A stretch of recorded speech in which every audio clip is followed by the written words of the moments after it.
Praise the lord. ఈరోజు మనం లూకా 24వ అధ్యాయం గురించి విందాం. ఈ అధ్యాయం కేవలం మన ప్రభువైన యేసు యొక్క పునరుద్ధానం గురించి మాత్రమే కాకుండా మన ఆత్మీయ జీవితానికి కూడా బలమైన పునాది గల అధ్యాయం. ఈ అధ్యాయంలో కొన్ని బలమైన మాటలు ఉన్నాయి. అవి ఈ వీడియోలో విందాం. మొదటిది ధైర్యాన్నిచ్చే మాట. ఆయన ఇక్కడ లేడు, ఆయన లేచి ఉన్నాడు. 6వ వచనం. ఇది క్రైస్తవ విశ్వాసానికి మూలస్తంభం. మరణం కూడా ఆయనను ఆపలేకపోయిందని ఈ వచనం చాటి చెబుతుంది. 2వ మాట ప్రశ్నించే మాట. సజీవుడైన వారిని మీరు మృతులలో ఎందుకు వెతుకుచున్నారు? 5వ వచనం. మన సమస్యలలో మనం దిగులు పడుతూ ఉన్నప్పుడు దేవుడు సజీవుడు అనే నిరీక్షణను ఈ వచనం మనకు గుర్తు చేస్తుంది. 3వ మాట నిరీక్షణ నిచ్చే మాట. మీకు సమాధానం అవును గాక. 36వ వచనం.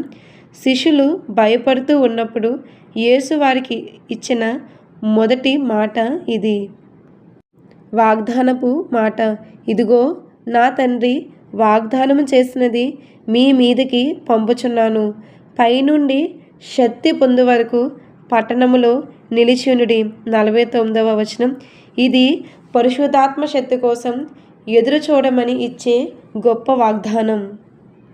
ఈ అధ్యాయం మనకు నేర్పే 4 ప్రాముఖ్యమైన విషయాలు. విశ్వాసం, అపనమ్మకాన్ని వీడటం.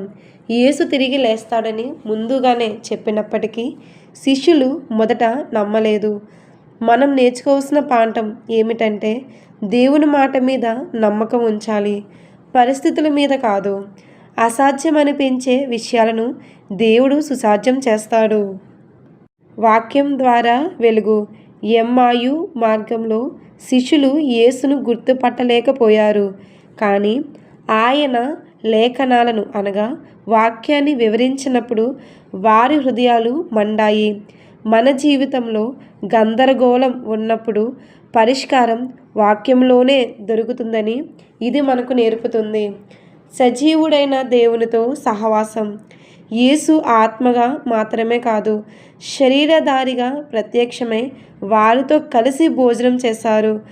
దేవుడు మన దైనందిన జీవితంలో, మన కష్టసుఖాల్లో మనతోనే ఉండే సజీవ దేవుడు అని గ్రహించాలి. చివరిగా తన శిష్యులను ఆశీర్వదించి సకల జనులకు రక్షణ సువార్తను ప్రకటించమని ఆజ్ఞాపించి ఆయన పరలోకానికి ఆరోహణమయ్యారు.